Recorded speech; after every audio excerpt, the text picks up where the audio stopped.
I'm Alex Weathersby, and this is my web series review for Call Me Katie. Call Me Katie is a vlog-style series about Kate Manola, whose aggressive personality prevents her little sister Bianca from dating until 5 boys and a bet get involved. The series is based on Shakespeare's The Taming of the Shrew. Some things that I really liked about this web series was the showing and not telling, which can sometimes be really difficult with a vlog-style series. Specifically Katie's intro, we definitely get a very clear view on her personality. I also really liked the character diversification for Bianca. The character likes physics and math and ballet, so I felt like all those elements definitely served to make her more sympathetic and more complex than maybe other versions, especially the original play where she kind of comes off as just perfect and not very interesting. So I felt like this series tried really hard to make her interesting and have a lot of different things that she liked to do and things that were important to her, which is always really good when you're trying to get a character and an audience to have a relationship. I also really liked that instead of the overprotective father, there's an overprotective mother, and that her motivation is very understandable. It might not be fair, but it definitely makes us understand why she does things the way she does and why she's so concerned about her daughters and their relationships with boys. I also really liked that George B. discusses his sexuality. He goes through a lot of different labels when he's trying to figure it out. Is he gay, bi, pansexual, demisexual? I personally relate to that in that it took me a long time to feel comfortable with a specific label, so that was really nice for me to see.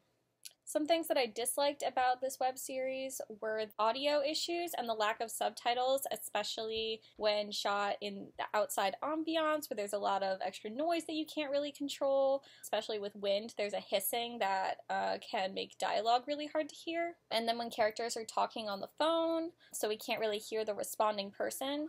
All that stuff is really, really hard to get a clear understanding of the story from when you don't have subtitles to make it easier.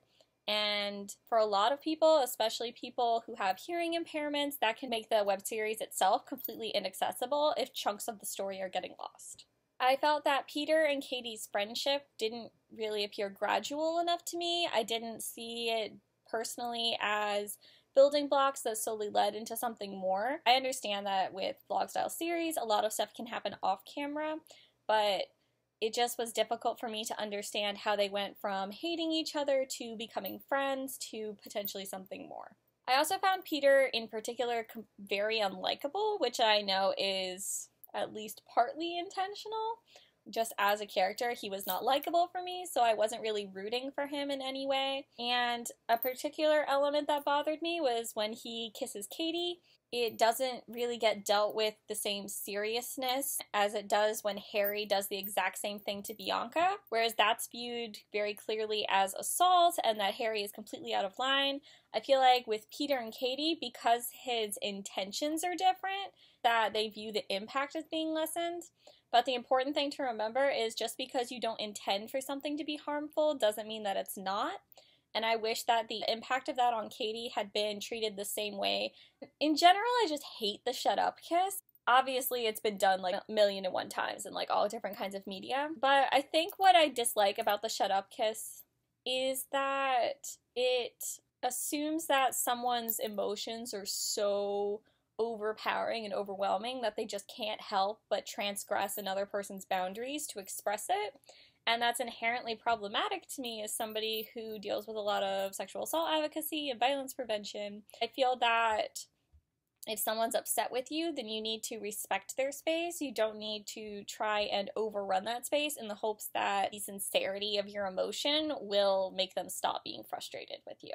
I would watch this web series if you like Shakespeare critical series. The writers are very clear that part of their motivation for doing this particular work was to criticize Shakespeare's motivations and how Shakespeare portrayed certain groups. So if that's something that you really are interested in as well, this would be a good web series for you to watch. If you like series that have multiple perspectives, this would be a good series for you. There's a lot of motivations and a lot of points of view from the same situation. Bianca's perspective, Katie's perspective, George C. and George B.'s perspective, and of course Peter's perspective. Themes such as consent, communication, and healthy and unhealthy relationships. Those are obviously very important things, and they're things that I personally really love to see in media. So if those are themes that you also are really interested in, then this might be a really good web series for you to watch. I would maybe skip this series if you prefer a more strict focus on Katie and Peter.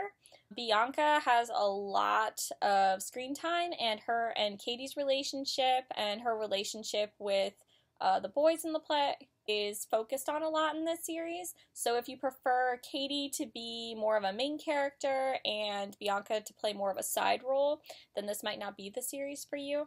If you prefer a lighter adaptation, so something that maybe doesn't delve into tricky themes, then this might not be the series for you. And finally, if you prefer a TV style adaptation, then this isn't the series for you. The majority of the series is strictly vlog. If you prefer the audience not to play a role in the web series, then this isn't the series for you. As always, if you agree or disagree with something, please don't hesitate to post it in the comments. If you felt like I left something out that you really liked or disliked, then also definitely feel free to post that, and I will see you next time.